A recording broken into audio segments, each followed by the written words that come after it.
여러분, 새우라고 하면 뭐부터 떠오르세요? 오? 우리가 흔히 접하고 맛있게 먹을 수 있는 새우부터 생각이 드시죠? 저도 새우 생각하면 군침이 싹 도는데요.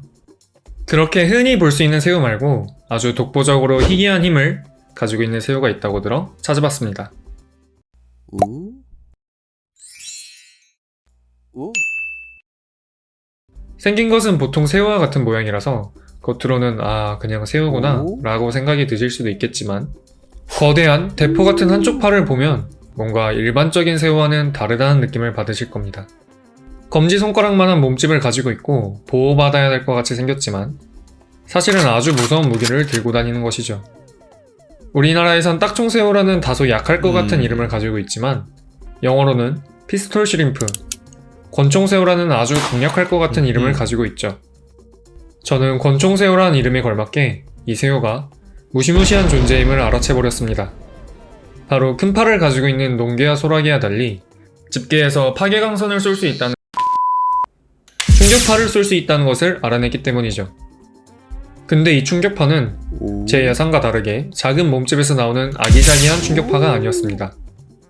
딱총새우의 집게발은 유리병도 깨버릴 수 있을 만큼 강력함을 가지고 있거든요. 이런 엄청난 힘을 가진 집게발에는 재밌는 비밀이 숨어 있는데요. 딱총새우는 특유의 근육 구조를 가지고 있는 덕에 집게를 젖히며 막대한 에너지를 저장하게 됩니다. 그리고 위 집게발을 근육의 힘으로 아래 집게발과 맞닿으면 안에 있던 물이 고속고압의 제트로 분산되고 기화되며 기포를 만들어내는 원리입니다. 이 기포는 곧 주변물의 압력을 붕괴하면서 내부는 한순간 태양의 표면 온도에 가까운 5000도까지 올라가게 됩니다. 발사된 충격파가 전방 1m 밖에 있는 적을 맞힐 수 있을 정도이기 때문에 저격이 가능하죠. 딱총새우는 자기 몸집의 3배가 넘는 물고기를 사냥할 수 있을 정도로 강력한데요. 이 무서운 무기를 가진 새우 저격수에게 표적이 된 불쌍한 먹이들은 충격파를 맞게 되어 최소 기절을 당하고 심하면 그대로 죽어버리기도 하는 아주 우울한 사태가 발생하게 됩니다. 집게발에는 또 특이한 특징이 있습니다. 발사한 충격파의 스피드가 시속 100km에 달할 정도로 빠르고 어마어마한 굉음을 낸다고 해요. 물속에서의 소리는 공기 중의 소리보다 더 잘 전달되는데 이 충격파의 소리는 218dB로 바다에서 소리를 내는 동물 중에서 거의 가장 큰 소리를 낸다고 합니다. 생물체로 비교하자면 흰 긴수형 고래와 향유고래가 내는 울음소리와 맞먹는 소리죠. 이런 정보로 알 수 있는 것은 물속에 있는 폭발로 인해 사냥을 하는 것이 아닌 소리로 적을 공격하며 사냥을 한다는 것입니다. 특이한 특징을 가지고 있는 만큼 멸종위기 생물이라고 생각하실 수도 있지만 이 생물은 600종이나 될 정도로 쉽게 볼 수 있는 흔한 새우입니다. 우리나라에서도 서식한다는 소식을 들었는데 저도 꼭 한번 실물로 보고 싶네요. 딱총새우 중에는 집단 생활을 하는 종도 있는데요. 여왕개미 역할을 하는 어미가 있고 대규모 단위 가족체를 꾸려 생활한다고 합니다.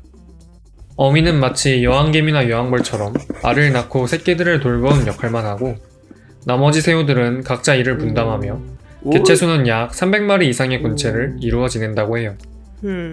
다만 일반적인 벌과 개미 같은 체계와 다른 것은 벌과 개미는 짝짓기를 위한 수컷만 제외하고는 전부 암컷인데 비해 딱총새우는 성별이 편중되어 있지 않다는 점입니다만 병정개미와 비슷한 역할을 하는 새우들은 죄다 수컷으로 이루어져 있다고 해요. 원래 딱총새우의 집게는 닫을 때 나는 소리로 의사소통을 하기 위해 커다랗게 변했다고 합니다. 그런데 점차 진화해서 소리로 먹이를 잡는 기능이 생긴 것 같습니다. 지금까지는 우리가 흔히 먹는 새우밖에 몰랐는데 이제는 강력한 새우의 존재를 알 수 있게 됐네요. 제가 준비한 영상은 여기까지입니다. 지금까지 소복이었습니다.